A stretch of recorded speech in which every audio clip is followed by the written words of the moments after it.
Halo, Assalamualaikum warahmatullahi wabarakatuh.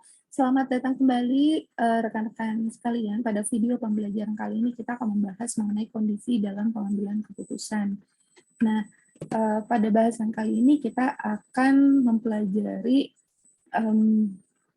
sebenarnya kondisi apa saja yang ada dalam pengambilan keputusan. Baik itu di sini ada kondisi yang pasti maupun yang tidak pasti, ya. Nah, sebelum kita membahas lebih jauh mengenai pengambilan keputusan dalam kondisi pasti maupun kondisi yang tidak pasti, kita akan melihat terlebih dahulu sebenarnya apa definisi dari kondisi itu sendiri dalam pengambilan keputusan. Nah, kita lihat di layar untuk definisi kondisi dalam pengambilan keputusan ini adalah suatu bentuk keadaan yang terjadi berdasarkan dan disebabkan oleh berbagai latar belakang kondisi yang ada. Jadi, latar belakang kondisi yang ada ini tentunya tidak hanya berpatok pada satu kondisi saja. Kita akan melihat berbagai kondisi yang ada. Jadi, kondisi-kondisi ini bisa dalam kondisi atau dalam keadaan yang pasti atau certainty bisa jadi dalam keadaan kondisi yang justru tidak pasti atau uncertainty. Dan bahkan kondisi ini dapat berisiko, ya.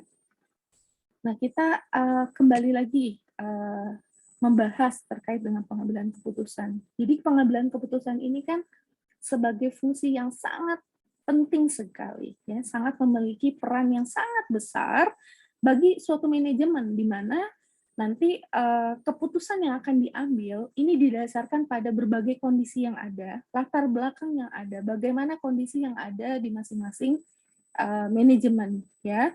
Dari berbagai kondisi yang ada ini akan sangat mempengaruhi pihak manajemen dalam pengambilan suatu keputusan. Nah, kalau kita lihat kondisi dalam pengambilan keputusan ini, misalnya kita melihat yang pertama nih, yang pertama ini pengambilan keputusan dalam kondisi yang pasti. Dalam kondisi yang pasti atau certainty ini,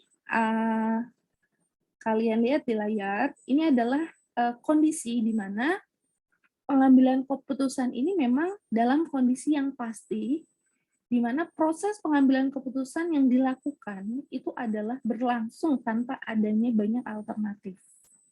Tanpa ada banyak alternatif dan keputusan yang diambil sudah jelas dan fokus pada apa yang dituju di awal.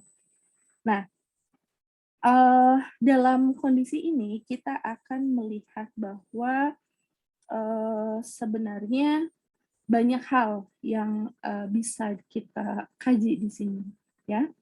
Yang dimaksud dengan kondisi pasti, kondisi pasti di sini adalah sebenarnya ini adalah kondisi di mana pihak manajemen, ya, pihak manajemen atau manajer suatu perusahaan ini memiliki informasi yang cukup untuk mengetahui sebenarnya hasil keputusan itu sebelum dibuat, ya. Jadi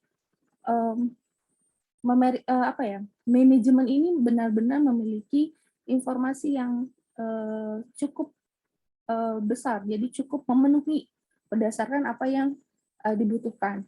Jadi manajer, ya, seorang manajer ini akan mengetahui dengan jelas sebenarnya alternatif apa yang tersedia, ya. Sudah jelas, oleh karenanya di sini tanpa adanya banyak alternatif, karena sudah jelas alternatif yang tersedia seperti apa, konsekuensi dari tindakan pengambilan keputusannya itu seperti apa. Dan hal ini akan mengakibatkan nanti kemungkinan kesalahan dalam pengambilan keputusannya ini akan lebih kecil, relatif lebih kecil, ya. Kemudian kita akan melihat nanti untuk teknik-tekniknya kita akan pelajari nanti, ya. Nah, di sini yang selanjutnya kita juga akan mempelajari mengenai kondisi tidak pasti atau uncertainty. Nah, kondisi yang tidak pasti ini seperti kalian lihat nih di layar, ini adalah proses lahirnya keputusan yang lebih sulit, ya, atau jauh lebih kompleks, ya, dibandingkan dengan kondisi yang pasti. Jadi di sini lebih kompleks di mana situasi seperti ini dimungkinkan terjadi karenanya minim informasi yang diperoleh. Kalau tadi kan informasinya sudah memenuhi, sangat membantu dalam pengambilan keputusan. Kalau di sini justru informasinya ini sangat minim, ya. Informasinya sangat minim sekali. Nah, kalau kita kaji terkait dengan kondisi yang tidak pasti ini apa ya?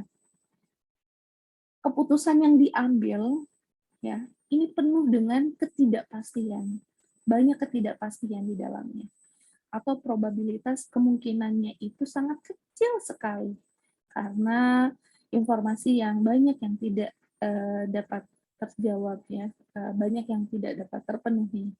Nah, kondisi yang seperti ini untuk pengambilan keputusan ini kalau kita kaji lebih dalam, ini bisa timbul memang apa ya, karena berbagai situasi yang ada dan kondisi yang ada. Nah, karena itu untuk membangun perangkat suatu sistem informasi manajemen yang baik, ini harus dilakukan karena kalau tidak, ini organisasi akan tertinggal jauh sekali, ya, karena suatu perusahaan itu harus berkompetisi, harus apa ya, persaingannya itu tetap sangat ketat. Jadi harus berkompetisi secara aktif dengan apa ya, dengan mengatasi permasalahan yang ada dalam kondisi yang tidak pasti, ya. Nah, selanjutnya kita nanti akan bahas terkait dengan teknik-teknik yang digunakan ya untuk pengambilan keputusan kondisi pasti maupun tidak pasti. Namun ini lebih ke apa ya, teoritisnya terlebih dahulu. Nanti untuk perhitungan itu kita akan membahas di chapter-chapter berikutnya ya. Kita baru apa ya, membahas terkait dengan teorinya terlebih dahulu. Nah, di sini kalian lihat untuk pengambilan keputusan dalam kondisi pasti, yang pertama kita akan lihat teknik yang digunakan sebagai penyelesaian dalam pengambilan keputusan ini untuk kondisi yang pasti antara lain ini ada yang pertama ini adalah linear atau secara aljabar linear ya. Jadi linear atau secara aljabar linear ini jadi linear ini lebih ke persamaan dengan analisis input output. Nah, ini nanti kita akan pelajari perhitungannya seperti apa di pertemuan berikutnya. Kemudian ada juga di sini terkait dengan tekniknya itu analisis jaringan kerja. Jadi analisis jaringan kerja ini biasanya itu digunakan istilah itu critical path method atau CPM, nah, dan juga project evaluation and review teknik atau PET. Nah, ini kita akan nanti lakukan nih teknik-teknik ini ya. Nah, kita akan melihat juga di sini mengenai apa ya, sumber informasi untuk manajemen. Nah, sumber informasi untuk manajemen seperti yang rekan-rekan sekalian lihat di layar. Di sana kalian akan melihat mulai dari jenisnya, sumber internalnya maupun sumber eksternal. Kita melihat yang pertama di sini. Untuk jenis sumber informasi ini, jenisnya ini formal berbasis komputer. Nah, formal berbasis komputer ini sumber internalnya adalah indikator-indikator kunci yang dihasilkan oleh sistem penjejak internal, ya, berdasarkan indikator-indikator yang digunakan. Kemudian sumber eksternalnya itu berbasis data publik, jelas karena di sini basisnya adalah komputer. Jadi datanya itu apa? Nah, kemudian poin yang kedua ini adalah jenisnya itu adalah formal, berbasisnya dokumen. Kalau tadi berbasis komputer, sekarang formal namun berbasis dokumen. Nah, sumber internalnya ini adalah laporan-laporan perencanaan audit internal, ya.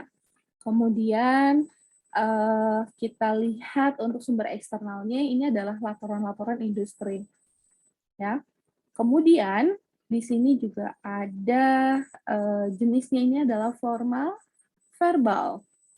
Nah, formal verbal ini sumber internalnya adalah pertemuan-pertemuan yang memang sudah terjadwal di awal, ya, pertemuan-pertemuan yang sudah terjadwal ini karena jenisnya ini formal ya, terjadwal dan ini secara langsung, ya, karena verbal.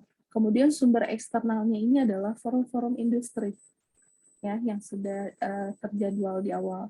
Kemudian ada juga jenis informasi untuk manajemen yang informal. Nah, informal ini pertemuan-pertemuan informal ya, yang ya tidak didasarkan pada agenda awal gitu.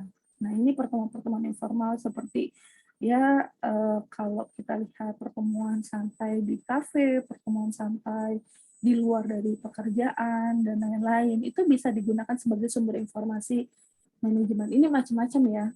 Kalau kita lihat tuh kondisinya tentunya tidak hanya dari kegiatan itu aja, macam-macam. Jadi kalian bisa menyesuaikan. Nah, kemudian ada juga sumber eksternal. Sumber eksternal ini bisa dari pameran dagang, bisa kontrak nasional dan lain sebagainya. Ini adalah sebagian kecil terkait dengan sumber informasi untuk manajemen yang digunakan dalam pengambilan keputusan. Di sini kalau kita melihat dari sumber tadi ya, yang eksternal ini, memang ini sumber informasinya itu lebih berasal dari apa ya? Kalau yang sumber eksternal ini lebih berasal dari lingkungan luar organisasi, ya, lingkungan luar organisasi yang ini, yang sumber eksternal lingkungan luar organisasi yang selama ini mereka merupakan pihak-pihak yang memiliki kepentingan terhadap organisasi. Nanti selanjutnya informasi eksternal tersebut diolah kemudian menjadi informasi pendukung dalam proses pengambilan keputusan organisasi. Itu untuk kaitannya dengan sumber eksternal. Nah, kalau sumber internal kan sudah jelas ya, rekan-rekan sekalian juga bisa kaji, bisa pelajari dari apa yang sudah dibahas. Dimana kalau kita membahas terkait dengan sumber internal ini,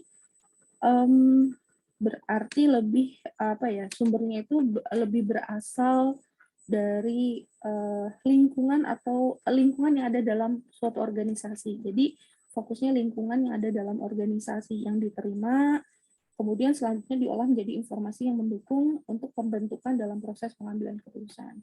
Oke,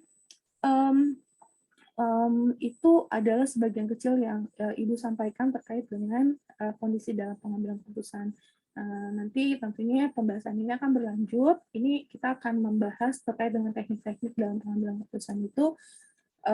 Kita akan kaji di pertemuan berikutnya. Mungkin demikian yang dapat Ibu sampaikan. Terima kasih atas partisipasinya dari rekan-rekan sekalian. Sukses untuk Anda semua. Selamat belajar. Wassalamualaikum warahmatullahi wabarakatuh. Terima kasih.